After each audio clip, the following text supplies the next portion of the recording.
यदि परमाणु एक टेनिस बॉल जितना बड़ा हो जाए तो इसका नाभिक सिर्फ एक मच्छर के आकार का होगा, बाकी सब तो खाली जगह है। क्या आपको मालूम है कि आपके शरीर का 99.99% हिस्सा सच में खाली जगह है, फिर भी आप अपने आप को ठोस महसूस करते हैं।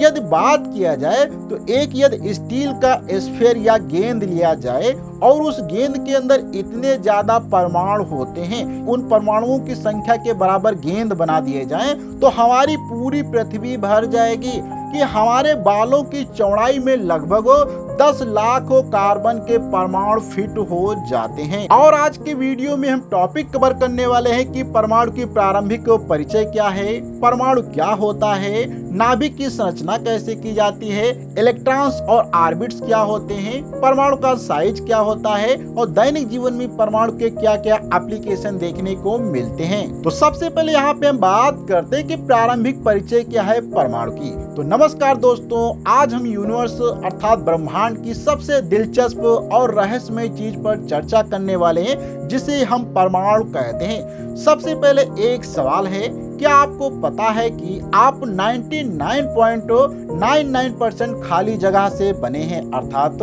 आपका जो शरीर है, आपके शरीर के अंदर जो परमाणु है उनके अंदर ज्यादातर हिस्सा खाली ही पाया जाता है। आज हम समझेंगे कि परमाणु क्या है, इसकी पूरी संरचना कैसे की जाती है और सबसे जरूरी ये हमारी पूरी दुनिया को कैसे बनाते हैं। तो तैयार हैं एक दिमाग को हिला देने वाली यात्रा के लिए? तो सबसे पहले यहाँ पे हम आज का वीडियो स्टार्ट करते हैं एक क्वेश्चन के साथ में। आइए झटपट एक क्विज को लेते हैं।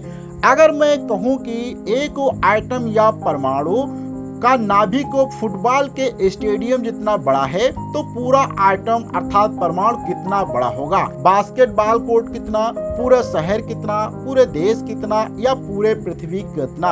आपको अपना जवाब जो है कमेंट बॉक्स में देना है और करेक्ट ऑप्शन जो इसका होगा या करेक्ट आंसर होगा वो मैं वीडियो के लास्ट में आपको बता दूंगा। अब यहाँ पे हम समझते हैं कि परमाणु क्या है, परमाणु की क्या परिभाषा होती है और इसके क्या क्या मुख्य भाग होते हैं। तो यदि बात किया जाए परमाणु की परिभाषा की, परमाणु अर्थात एटम भी हम जिसे कहते हैं, तो एटम यह शब्द ग्रीक वर्ड एटोमस से आया है, जिसका मतलब है अविभाज्य। लेकिन अब हमें पता चला है कि एटम्स असल में विभाज्य होते हैं। आसान शब्दों में बात किया जाए तो परमाणु किसी भी एलिमेंट की सबसे छोटी यूनिट होते हैं, जो उस एलिमेंट की सभी केमिकल प्रॉपर्टी को बनाए रखते हैं। यदि हम बात करें इसके कुछ बुनियादी कंपोनेंट हैं, जैसे कि हर आइटम में मुख्यतः 3 प्रकार के खिलाड़ी पाए जाते हैं, अर्थात 3 इसके भाग होते हैं। सबसे पहला भाग होता है न्यूक्लियस, जो कि सेंटर में होता है, जो कि घर का मुखिया होता है।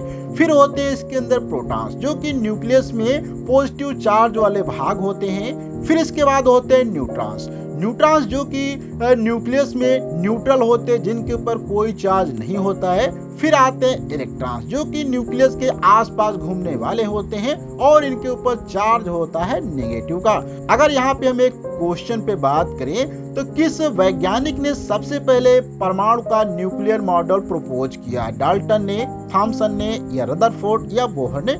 इसका आपको करेक्ट ऑप्शन आपको कमेंट बॉक्स में बताना है। वैसे तो मैंने इसके ऊपर एक डिटेल से भी वीडियो बना दिया है, जो कि इसके पहले का वीडियो जाकर देख सकते हैं, जहाँ पे मैंने परमाणु को स्टार्टिंग से अर्थात डेमोक्राइटस से लेकर श्रोडिंगर तक की यात्रा पे डिटेल से बात की है। अब यहाँ पे हम थोड़ा सा समझते हैं कि नाभिक क्या होती है, नाभिक की संरचना कैसे की जाती है और नाभिक के अंदर क्या क्या चीजें पाई जाती हैं। तो बात करें अगर न्यूक्लियस की, तो न्यूक्लियस परमाणु का दिल होता है। जैसे कि हमारे शरीर का सबसे इम्पोर्टेंट भाग होता है दिल, उसी प्रकार से परमाणु का सबसे इम्पोर्टेंट भाग होता है न्यूक्लियस अर्थात नाभिक।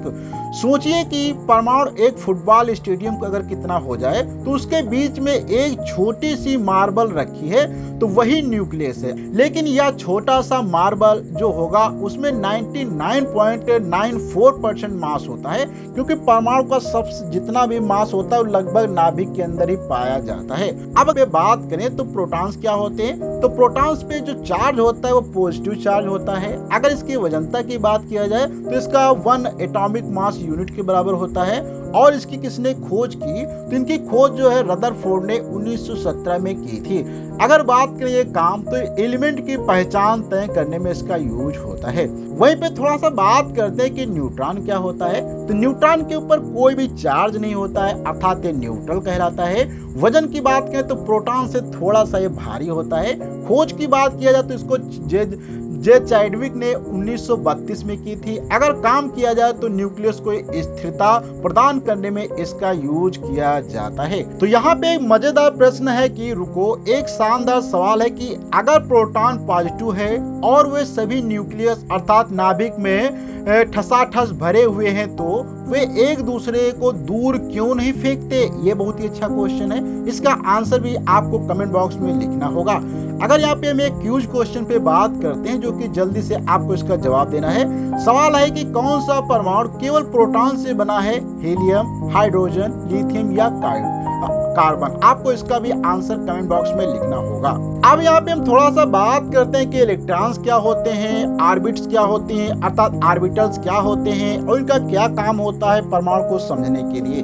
अगर यहाँ पे बात किया जाए इलेक्ट्रॉन्स की, तो इलेक्ट्रॉन्स की एक अनोखी दुनिया है। चलिए अब इलेक्ट्रॉन्स की मजेदार बात करें, तो ये छोटे पार्टिकल जो परमाणु के बाहर खुद करते रहते हैं, अर्थात तो उछलते कूदते रहते हैं परमाणु के चारों तरफ, इन्हें हम क्या कहते हैं? इलेक्ट्रॉन्स कहते हैं। लेकिन रुको, ये प्लैनेट्स की तरह घूमते नहीं। जैसे कि हमारी पृथ्वी जो होती है वो सूर्य के चारों तरफ घूमती रहती है, लेकिन वैसे इलेक्ट्रॉन नहीं घूमते हैं, क्योंकि क्वांटम का जो क्वांटम मॉडल आ चुका है, इसमें कहा गया कि आधुनिक विज्ञान में, अर्थात पहले जैसा माना जाता था कि इलेक्ट्रॉन चारों तरफ घूमते नाभिक के, लेकिन अब आधुनिक समय में बिल्कुल ये गलत हो चुका है, क्योंकि यहाँ पे संभावना के रूप में जाना जाता है। अंदाजा लगा सकते हैं कि इलेक्ट्रॉन कहाँ हो सकता है, उसकी सटीक लोकेशन हम नहीं बता सकते।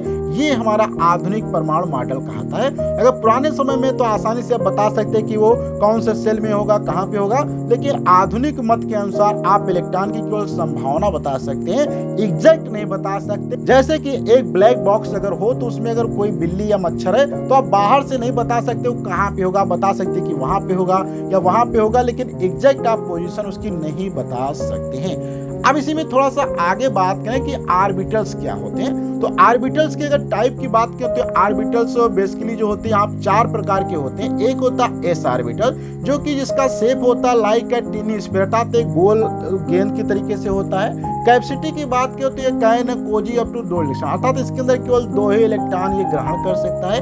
एनर्जी की बात करें तो chill zone of the energy, ये सबसे नीचे का जोन होता है जहां पे इलेक्ट्रॉन्स आते हैं। पी ऑर्बिटल की बात करें तो इसका आकार जो होता है डंबल जैसा होता है, और इसमें 6 इलेक्ट्रॉन रह सकते हैं, जो कि 3 ऑर्बिटल्स होते हैं, इसलिए 6 इलेक्ट्रॉन रह सकते हैं, क्योंकि प्रत्येक ऑर्बिट के अंदर 2 इलेक्ट्रॉन होते हैं, इसलिए 3 ऑर्बिटल्स अर्थात 6 यहाँ पे आ जाएंगे। ओरिएंटेशन की बात करें तो ये जो होता है एक्स वाई जेड के अंदर स्प्लिट रहता है। वहीं पे डी और एफ की बात किया जाए तो ये शेप इनके थोड़ा पजल ऑफ कॉम्प्लेक्सिटी होती है और हाई एनर्जी के लिए कार्य आते हैं। क्योंकि यहाँ पे एक आज का क्वेश्चन है कि मैक्सिमम कितने इलेक्ट्रॉन एक एस ऑर्बिटल में फिट हो सकते हैं, तो आपको ये कमेंट में आपका इसका करेक्ट आंसर बताना होगा। वैसे तो अभी हमने इस क्वेश्चन का आंसर भी कवर कर लिया था, यदि आपने इस वीडियो को ध्यान से सुना होगा और देखा होगा।